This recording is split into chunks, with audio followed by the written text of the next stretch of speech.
but did it in a way that got the public's feedback, made the changes so that people aren't 100% against this.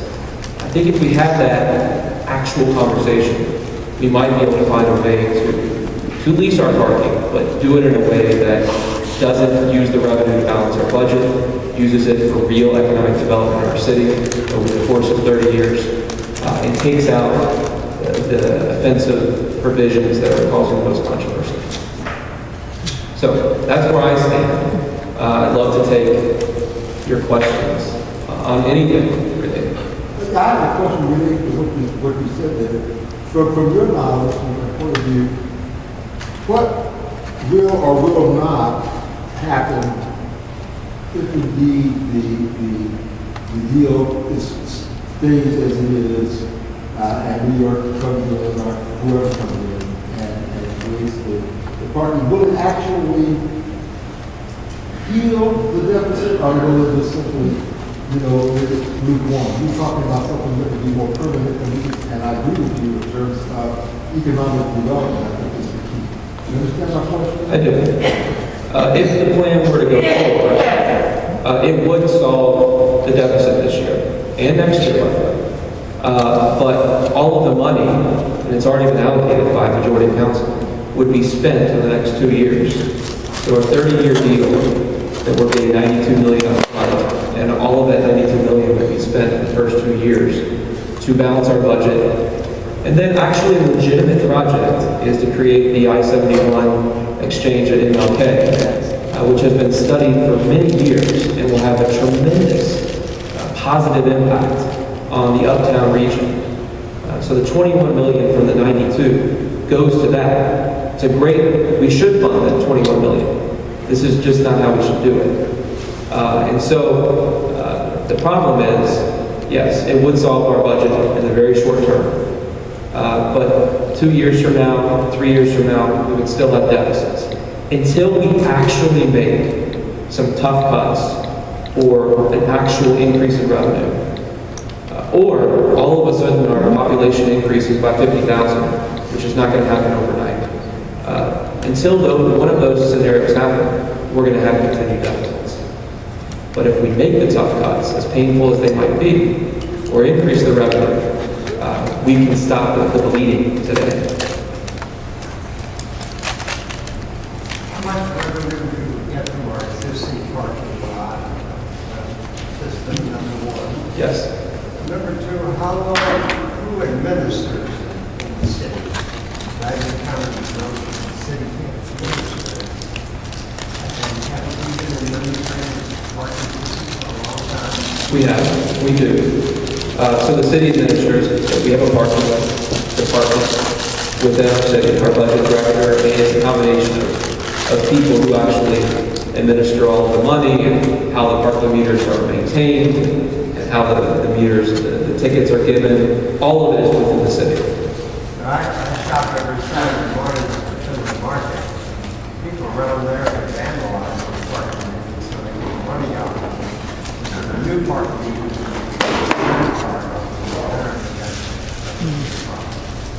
You're right. If the parking plan goes through, by the fall, all of our meters throughout the entire city would be modernized. We'll be able to use a credit card in all of them. There's technology that can text or call your phone when the meter is about to expire.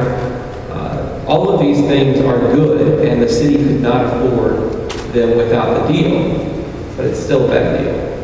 Well, I just want to point out that there are employees downtown who are paying parking fees now to park their car. And if they can keep renewing that meter with a cell phone, No, you can't renew it. So what would happen is that, it's currently illegal to just keep feeding the meter. So the point of the meter is that you could be there for 1 or 2 hours so that there is turnover that helps businesses, people come and go. The point wouldn't be so that you could run outside and feed the meter again. That's actually illegal. You could get a ticket for it. But the point is that I gotta go. I have 10 minutes left. I got to get out of the coffee shop, or I might get a ticket. So that would be the point of the the technology in that case. There's also technology that instead of your car getting towed, if, say, you got 6 tickets and you haven't paid any of them, you would get a boot on your car.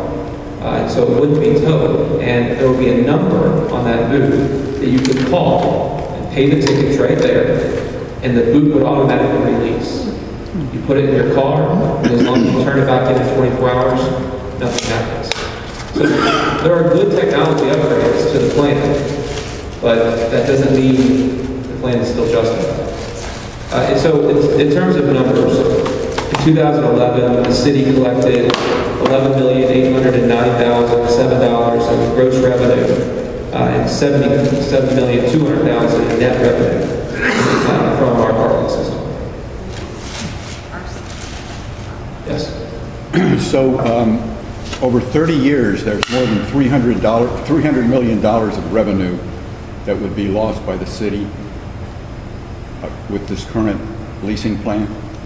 That's not correct. So currently the deal stands that we would get the $92 million up front and about $3 million or more every year from now until 30 years. Or what's the or more mean? Well, it depends on the meter use. So then we get a percentage of the total amount of money that comes in from the parking system, and a minimum of $3 million a year. But if the system is used more, there's more money generated, it could be more. Okay. You can't look at the possibility that more tickets are going to be given out, that the fares are going to slightly increase, and if you compound that over 30 years, the number is different than if you look at what the revenue would be today. But that's not how, in terms of budgeting and finance and looking at deals like this, we don't look at what the compounded value of the system is, but the system as it currently stands, because there's inherent value in getting the money up front and being able to spend it to create more development, more revenue. And so we would also have to consider, for instance, using the $21 million to build the I-71 exchange is going to leverage possibly $50 million a year in increased revenue. So we would have to take that into consideration too. Can you explain a little bit how the I-71 interchange at Martin Luther King would how would that impact come about? How would that manifest itself? Well, I love that there's great presentations that explain exactly how. I can tell you that Uptown is our second largest job center to downtown. It's actually a very close second. With all of the university and the hospitals, the housing, and so to create an access point. Currently, if you get on from 71 from downtown, the next exit is Dana Montgomery and Hyde Park. So there's no way to get off anywhere in Uptown when you're going north. When you're coming south, there is the exit at Taft, but that's not into Clifton and the Uptown area. So to create that pathway to Uptown, there's been numerous economic studies for 20 years on the amount of development and increase in businesses that will result in creating that exchange. I don't have all of the numbers in front of me today, but if you would leave your information, I'd be happy to get it for you. Yes? You say ideally it would be good to grow our population. Have you done studies on how this new parking system might impact favorably or disfavorably on that growth?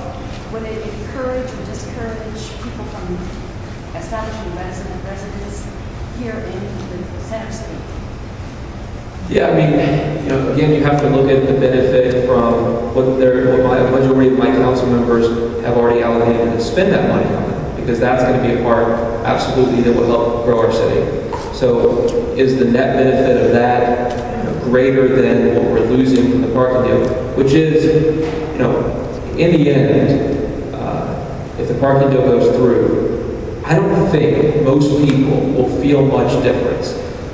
The difference that you're probably going to see, beyond that, it goes from 6 p.m. cutoff to actually extend until 9. and there's a 3% increase in fares a year. Those are real. What you're really going to see is that you're going to you're going to actually get a ticket if you park at a meter that is expired. So probably a lot of us take that chance more often than not nowadays, because we just don't have a lot of people that enforce our meters. And taking that chance, if this deal goes through, will likely result in a ticket every time. So that's really where the money will be generated. But overall, there's not going to be new meters throughout our neighborhoods. It's not as scary as some, even though I'm against it, I don't think it's as scary as some people have made it out to be. But there will absolutely be a negative effect on businesses. So, people will be deterred from coming to businesses knowing that if they're a minute or 5 minutes over, they're probably going to get a ticket. So that will absolutely have an effect.